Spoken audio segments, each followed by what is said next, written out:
नमस्कार मित्रांनो, Yashodeep अकॅडमीच्या official YouTube चॅनलला आपल्या सर्वांचं स्वागत आहे.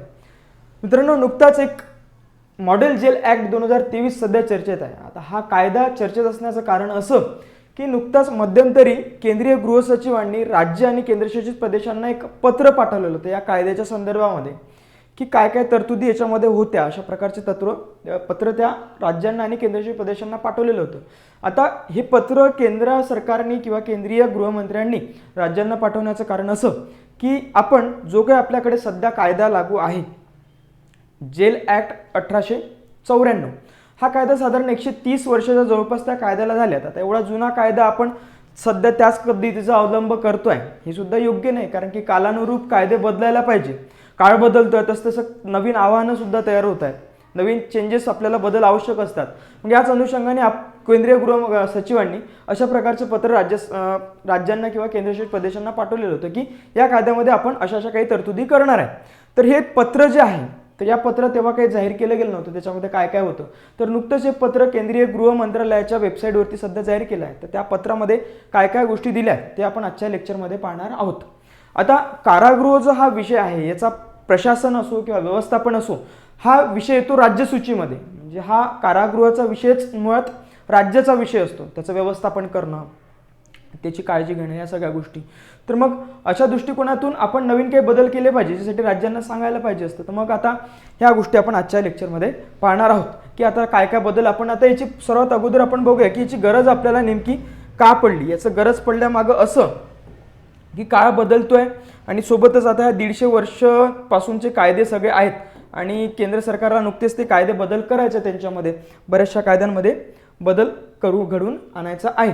तर त्या कायद्यांची गरज असण्याचं कारण असं की 1994चा स्वातंत्र्यापूर्वीच्या काळातील कायदा होता हा 1894चा. स्वातंत्र्यापूर्वीचा ब्रिटिशांच्या काळातला होता. 130 वर्षाच्या जवळपास कायद्याला झाले आहेत. आता त्याच्यामध्ये कायद्यामध्ये काय काय गरज का पडली, हे गरज करण्यामागचं कारण की हा कायदा प्रामुख्याने गुन्हेगारांना ताब्यात ठेवण्यावर आणि कारागृहात शिस्त सुव्यवस्था राखण्यावर भर देतो. नुसतं याच्यामध्ये ज्याचं खूप साऱ्या अटी या कायद्यामध्ये आपल्याला दिसून येतात की मग कायद्याची सुधारणा आणि पुनर्वसनाच्या तरतुदी याच्यामध्ये नाही आहेत.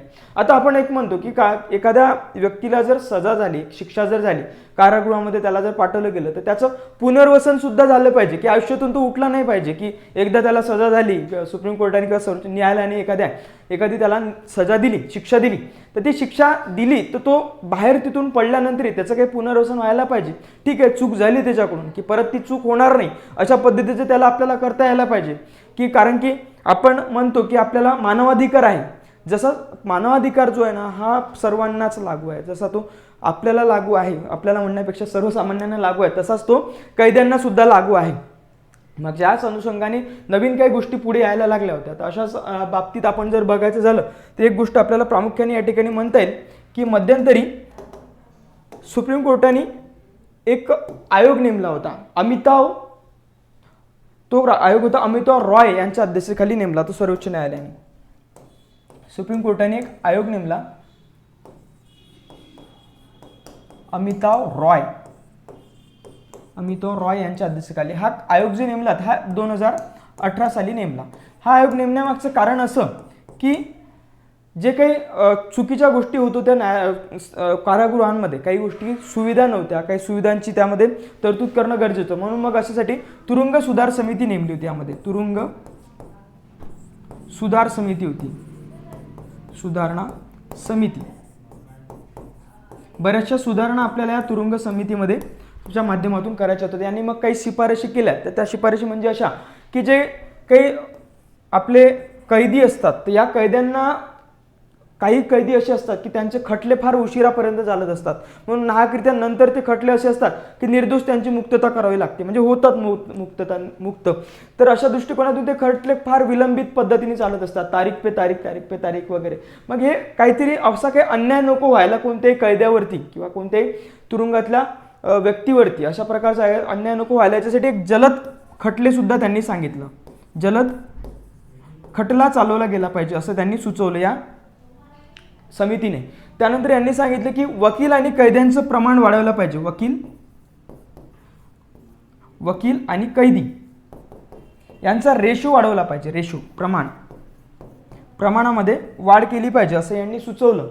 सोबतच यांनी सुचवलं की एक विशेष न्यायालयाची सुद्धा तरतूद केली पाहिजे याच्यामध्ये. विशेष न्यायालयाची तरतूद याच्यामध्ये करायला पाहिजे. विशेष न्यायालय जेणेकरून यांना लवकर न्याय मिळेल असा काही. त्यानंतर याच्यात काही तरतूद केल्या आहेत परत की विशेष म्हणजे याच्यामध्ये आधुनिक स्वयंपाकघर यांनी सांगितलं की जे जेवणाची वगैरे व्यवस्था आहे ती फार वाईट ढिसाळ व्यवस्था त्या ठिकाणी असते. आता हे असं असण्यामागे एक वेगळं सायकोलॉजी होती त्या याच्यामध्ये की कैद्यांना जर वाईटातली वाईट वागणूक दिली तर ते परत गुन्हा करणार नाही असं त्याच्यामागे काही एक समज होता पूर्वी. तर तो समज आता तसा राहिलेला नाही. तर तसा जर जसं जसं त्याला वाईट वागणूक दिली जायची तसा तसा तो व्यक्ती कैदेतला आणखी क्रूर बनत जातो असं काही निदर्शनास आलेलं आहे. त्याच्यामुळे यांना थोडी चांगली जर वागणूक दिली आपण मानवतेची जर वागणूक दिली तर नक्कीच ते सुधारतील आणि पुन्हा ते नवीन आयुष्यामध्ये जेव्हा एंटर करेल नवीन आयुष्यामध्ये जेव्हा जे जातील तेव्हा ते नक्कीच चांगल्या काही गोष्टी करतील असं त्याच्यामध्ये लक्षात आलं. तर मग लक्षात आलं याच्यामध्ये की आधुनिक स्वयंपाकघर असायला पाहिजे. स्वयंपाकघर किचन्स असायला सांगितले त्यांनी. मॉडिफाईड किचन याच्यामध्ये असायला पाहिजे. त्यांना जेवण वगैरे सुविधा व्यवस्थित मिळायला पाहिजे जेवणाची असं याच्यामध्ये सांगितलं आहे. तुम्हाला एक याच्यामध्ये लक्षात येत असेल पुण्यामध्ये नुकतंच सध्या चालू आहे हॉटेल एरोडा जेलमध्ये. एरोडा जेलमधले जे काही कुक आहेत किंवा जे काही तिथले स्वयंपाकी आहेत त्यांनी बाहेर कारागृहाच्या बाहेर एक हॉटेल बनवलेलं आहे. तर त्या हॉटेलमध्ये त्या कैद्यांचं हॉटेल आहे तर ते सगळे कैदी उत्कृष्ट जेवण त्या ठिकाणी प्रोव्हाइड करत असतात नागरिकांना आणि त्या ठिकाणी जेवण सुद्धा हॉटेल ते सिव्हिलाइज सोसायटीमध्ये आहे स्थापन. तर त्यामुळे ते अशा काही गोष्टी ते चांगल्या करतायत. म्हणजे तिथून जेव्हा ते कैदेतून त्यांची सजा पूर्ण करून निघतील ते शिक्षाचा काळ त्यांचा पूर्ण करून निघतील त्यावेळेस त्यांना नक्कीच काहीतरी चांगलं ते आयुष्य जगणारे असतील असं आपल्याला त्यांना घडवायचं आहे. म्हणून या गोष्टींची आपल्याला गरज भासायला लागली. मग तसंच आपल्याला एक लक्षात येईल याच्यामध्ये काही कोठडीमध्ये मृत्यू सुद्धा झाले होते म्हणून याची गरज अशी पडली आपल्याला. कोठडीमध्ये साधारण आपण जर बघितलं 2022-23च्या रिपोर्टनुसार 2018च्या रिपोर्टनुसार 146 जणांना एक मृत्यू झाला कारागृहामध्ये मृत्यू झाला 146 जणांचा आणि त्यापैकी साधारण 80 मृत्यू हे एकट्या गुजरातमध्ये झाले आहेत. एकट्या गुजरात राज्यातल्या कारागृहांमध्ये 80 मृत्यू झाल्यात आणि सेकंड नंबर लागतो आपल्या महाराष्ट्राचा. महाराष्ट्रामध्ये मृत्यू झाल्यात साधारण याच्यामध्ये 76 मृत्यू महाराष्ट्रामध्ये झाल्यात.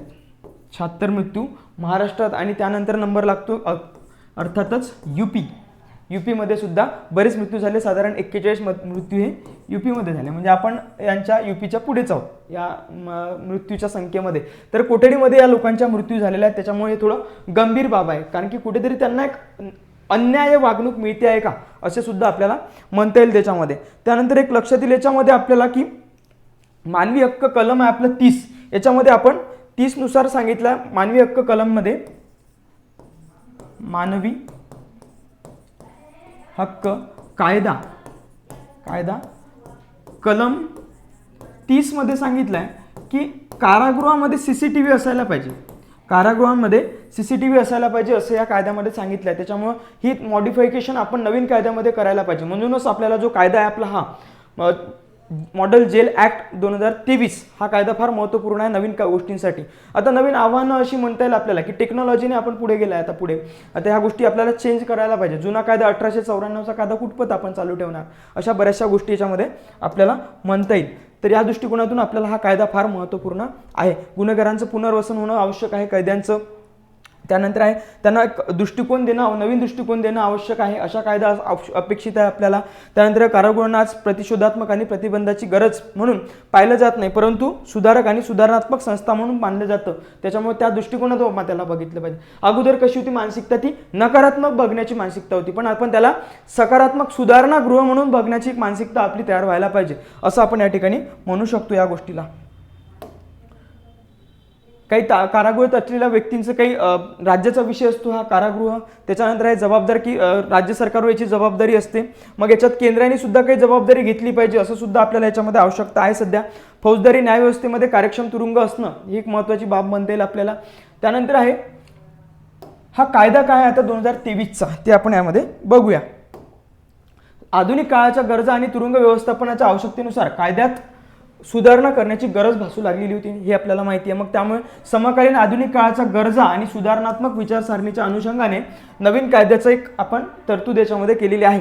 मग गृह मंत्रालयाने कारागृह कायदा 1894 मध्ये सुधारणा करण्याचे काम पोलीस संशोधन आणि विकास ब्युरोकडे सोपवलं होतं. पोलीस संशोधन आणि विकास ब्युरो आहे त्यांच्याकडे यांनी असं प्रकारचं हे काम सोपवलेलं होतं. साधारण एक माहिती असेल आपल्याला की आधुनिक कारागृह योजना आपण आणलेली होती 2002-2023 साली.